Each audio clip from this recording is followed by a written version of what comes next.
Tonight, in addition to welcoming the Shabbat bride, we are honored to welcome a very special guest, one of my absolute favorite authors, thinkers, and a friend, Gil Troy. Before I read his esteemed biography, I want to just explain that when my kids want to make fun of me at home, they say to me, "Of course, Dad, you were president of the Theodore Herzl Club in high school, weren't you?" Highland Park High School, there was no Theodore Herzl Club, everyone should know. This is the way that they explain to me that they think I read too much and constantly preaching to them too much about Israel and Zionism and the need for them to be part of the Zionist enterprise. I was in rabbinical school in my year in Israel when a speaker was invited to talk to the class, the Ziegler class, as well as the JTS class, as well as the Hebrew Union College class.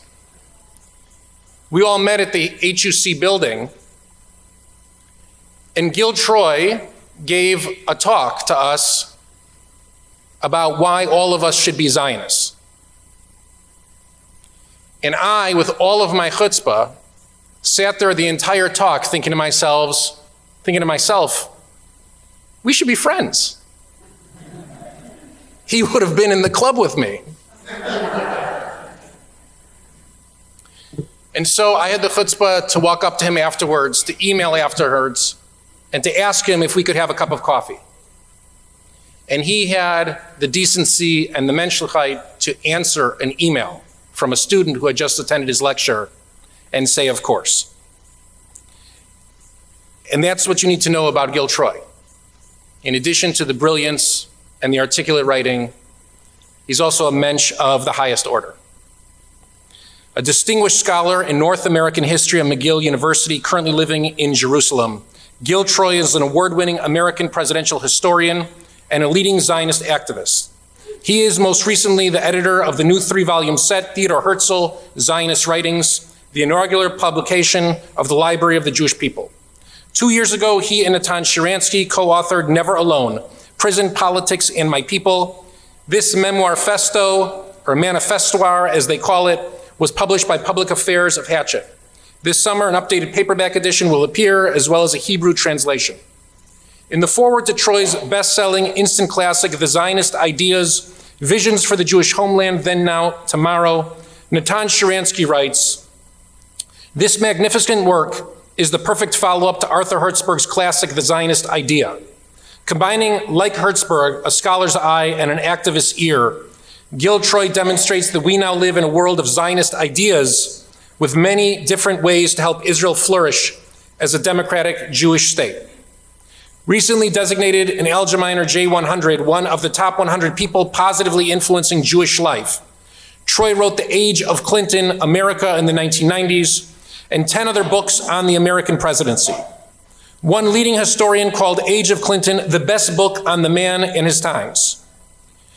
Troy edited and updated another classic, The Multi-Volume History of American Presidential Campaigns, originally edited by Arthur Schlesinger Jr. and Fred Israel. He's now writing new essays on the 2012 and 2016 elections. Troy's book, Moynihan's Moment, America's Fight Against Zionism as Racism, describes the fall of the UN, the rise of Reagan, and the spread of anti-Zionism. Jewish Ideas Daily designated it one of 2012's best books. He appeared as a featured commentator on CNN's popular multi-part documentaries, the 80s, the 90s, and the 2000s. He was just interviewed for the 2010s. He has been interviewed on most major North American TV and radio networks. Troy has published essays in the American, Canadian, and Israeli media, including writing essays for the New York Times, Campaign Stops in 2012 and 2016. He wrote a weekly column for the Daily Beast, Secret Lives, putting current events in historical perspective, and writes a weekly column for the Jerusalem Post. It's my honor to welcome Gil Troy to Valley Beth Shalom.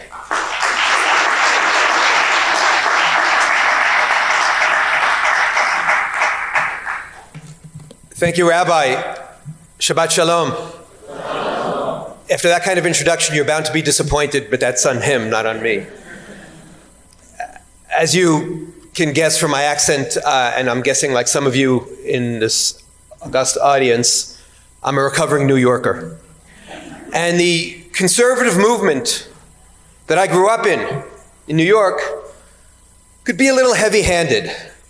There's never a guilt trip they never liked, they never liked.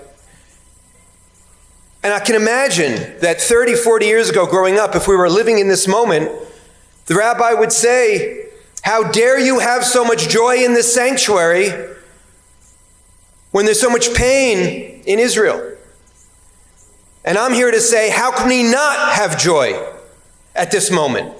It is a tikkun to see the smiles on those kids' faces, to hear their voices. Miriam Peretz, who is known as the Em HaMedinah, the mother of the nation, because she lost 2 children to terrorist attacks when they were serving honorably in the Israeli service, says, every time I smile, every time I sing, every time I celebrate Shabbat, every time I'm normal, I give them a victory. I give us a victory because they're trying to rob us of our joy. And I will never give them the victory they don't deserve by being mournful. And that's my message here today on this family Shabbat. I'm thinking of my family. 17 years ago, my wife, 4 children, and I went on sabbatical to Israel, and it turned into the world's longest sabbatical. We're still there. They were 5 and 7 and 10 and 12. A sandwich, girl, boy, boy, girl. It was the hardest, craziest, most difficult thing we ever did, but we lived long enough for it to be the best thing we ever did. And I'm saying that right now in this moment. Language, culture, friends, family. One of my sons comes back one day from learning about the great Zionist hero, Yosef Trumpeldor, who was a one-armed hero, who ultimately died and said, Tov lamut ba'aratzeinu, it's good to die for one's country. And he came home and he said, I didn't quite follow. We were learning about Harry Potter today because he heard Dumbledore instead of Trumpeldor. It was a process. It wasn't easy. And all 4 of them served in the army. And as I had the opportunity to explain to the heroes from VBS who came in December to visit and hug us, and how crazy it is, I said to them, what are you, nuts? Don't you know that during a war you're supposed to run away rather than run toward? And this is my moment to get up in this holy sanctuary and say, thank you, thank you, thank you, thank you. Toda rabba lachem. We so appreciate every hug, every concern, every poster I see, every donation, every visit. Because indeed on October 7th, we never felt so alone. And I explained that on October 6th, the central tension in the Troy family as we were entering into this Chag, beyond the fact that we usually love the fact that we only have 1-day holidays rather than 2-day holidays in Israel. But when you get to Simchat Torah, and it's Shabbat, and it's Shmini Atzeret, it's one long service. But the real tension was my son Yoni had announced that he was getting married back in June. And the wedding date we picked was Thanksgiving Sunday, what we in Israel call just Sunday, so Americans could come, November 26th. And the central tension on October 6th was, could we go into a 25-hour holiday without talking about the wedding? Because those of you who've been through it know, as wonderful as weddings are, the dress, who's coming, who's not coming, who shouldn't be coming, who should be coming, kind of overwhelms you. And boy, we miss those tensions. On October 7th, we woke up to sirens. We're lucky because in Jerusalem we lived for another hour and 50 minutes in La La Land. You guys had even longer because the sirens only went off an hour and 50 minutes after the 6:30 attacks began. And we entered into the hardest, craziest, most stressful, but also most wonderful days of our lives in the weirdest of ways. And that's what I'm here to tell you about. Don't feel sorry for us. Feel for us. Be with us. Support us. But if I can just give you a little sense of how the Troy family has experienced these last 6 months. It's been an amazing roller coaster, but there have been high highs and low lows. My oldest daughter, Leah, is 28 and is a math genius, unlike her dad, who is a humanitarian, so I have no idea what she's talking about when she starts talking all her math puzzles. And she studied at University of Chicago and came back in the middle of COVID, and even though nobody was talking to one another, they kept on offering her jobs. She's a math major and computer science major, and she works in a very humbly named company called Next Silicon, and they're reinventing the chip. But for the first few weeks after October 7th, like 80% of the country, she was volunteering. And she was working with kids in a healthcare organization because all the moms and dads were working and the schools weren't open. And so they improvised nursery schools. And that was one of the things she did to contribute to the country, because we are one. My son Yoni, the one who was supposed to get married, is an officer in reserves. And within hours, he had scrambled up north. And because they scrambled up north so quickly, Hezbollah didn't attack that day. We can only imagine what would have happened if they had. He served 161 days in a row in reserve duty. And when I called for a Zoom conversation right before Shabbat, I blessed him for his first normal week back at work since before Sukkot. And for most of the time he was up north, but the last 3 weeks of his service, for now, he was in Gaza. And I said to him, I know New York Jews love to go south for the winter, but this is ridiculous. And what's interesting is that in all the months he served up north, I kept on telling him, there's a spiritual power you need up there. Because we're just sitting ducks there. We're just waiting. Armies react. Armies attack. Armies change history. And up north right now, there's this stalemate, and it's very, very frustrating. Just waiting for them. And he understood that. And that was one of his jobs as an officer, was not only to think about the potential attack, but also how to preserve his soldiers' souls and what's going on in their families. And indeed, on November 26th, he got married. And some of our relatives in Maryland raised $3,000 to give a gift to his soldiers. And the gift he asked them to give was not to the soldiers, but to the soldiers' wives. And every one of the wives got some cosmetics and a little thank you, because he understood, the soldiers understood, that we are one and that we need to be united.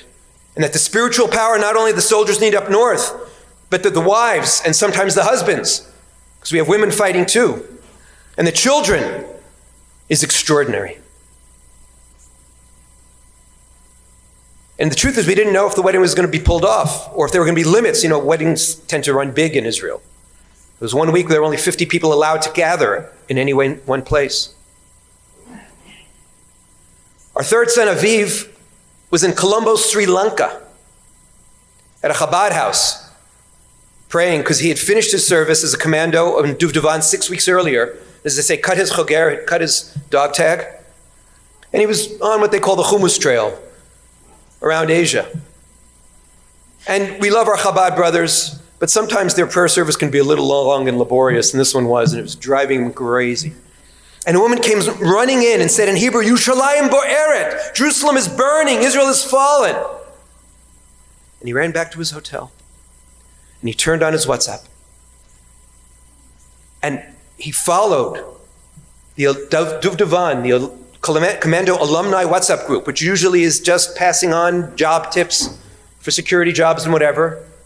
Because when the command and control centers in the south collapsed, when the Israeli government failed, and it's hard to say that, and when the IDF failed, Zionism succeeded. The Israeli people succeeded. Israelis saved Israel on that day. And they did it through their WhatsApp groups. And this one fought there, and this one sent them there, and left, right, it didn't matter. Religious, non-religious, it didn't matter. And they all fought together.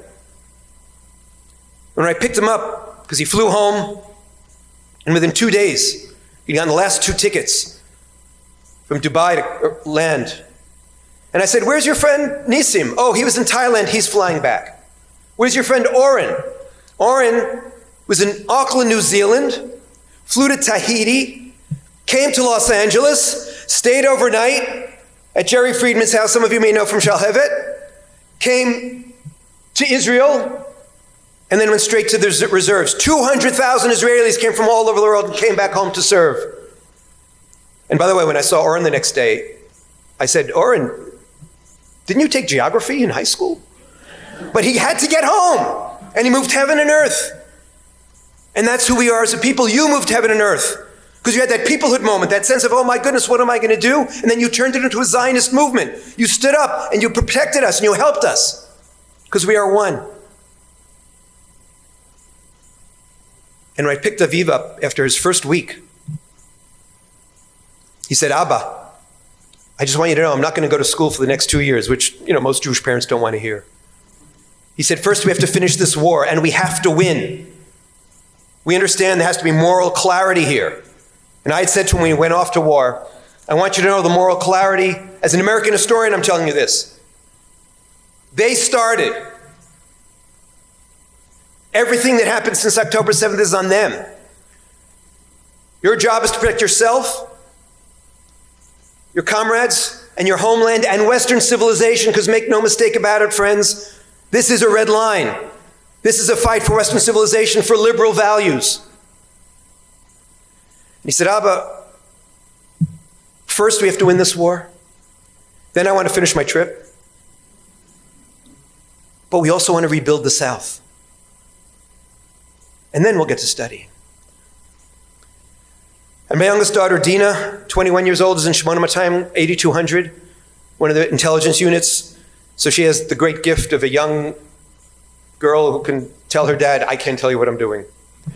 But the one thing I do know is that this Shabbat, she's not home. This Shabbat, she's working around the clock because their job is to anticipate what might be happening. Now, this can sound very scary. This can sound very overwhelming. But every single day since October 7th, I've seen such amazing acts of heroism, such amazing acts of love, such amazing acts of joy. Indeed, on November 26th, Thanksgiving Sunday, Yoni got married. And I discovered this new thing called heavy metal dancing. I've gotten to the age where when you're in the center of that circle, you get boom, boom, boom, pushed around a lot. Imagine what happens when 42 kids come from the north and from the Gaza with guns, and you're bumping into them. That's heavy metal dancing.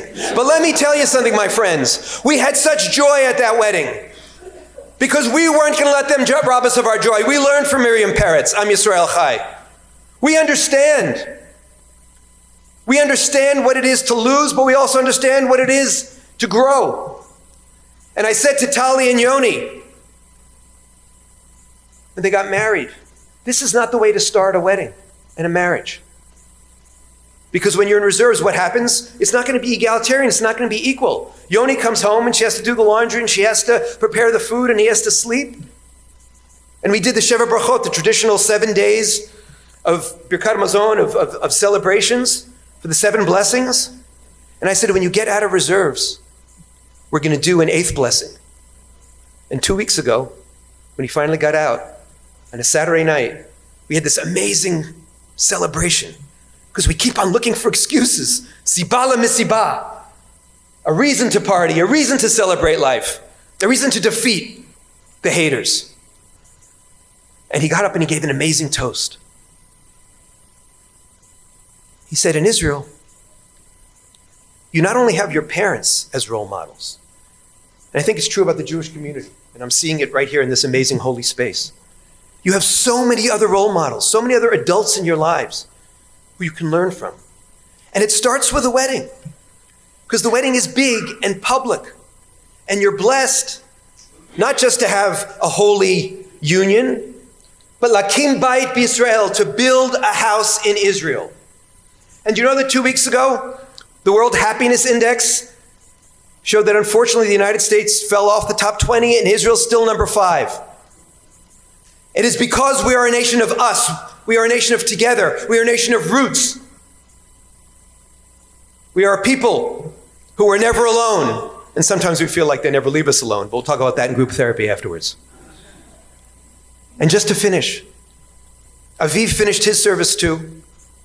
And he hasn't yet flown because he might still have to fight. But right now, this very Shabbat, he's taking a break from his new life. For the last 3 weeks, he and 17 of his friends have been in Kibbutz Be'eri, one of the kibbutzim that was overwhelmed. And they're picking clementines, and they're doing guard duty, and they are showing that we are a people who choose life. What is Zionism? Zionism says that we are a people, not just a religion. And I don't say just, meaning just, but I mean we're both. That we have ties to a particular homeland, and that we have the right to establish a state on that homeland. Am Yisrael, Eretz Yisrael, B'dinat Yisrael. And Zionism teaches us that we fight when necessary, but we build and we rebuild and we dream always. And that's what you're doing, and that's what we're doing. There were 3,200 babies born in Jerusalem alone in October. Am Yisrael Chai. There have been so many weddings, so many celebrations. Am Yisrael Chai. And we will win because we are one and we are on the right side of history. Am Yisrael Chai. Thank you very much.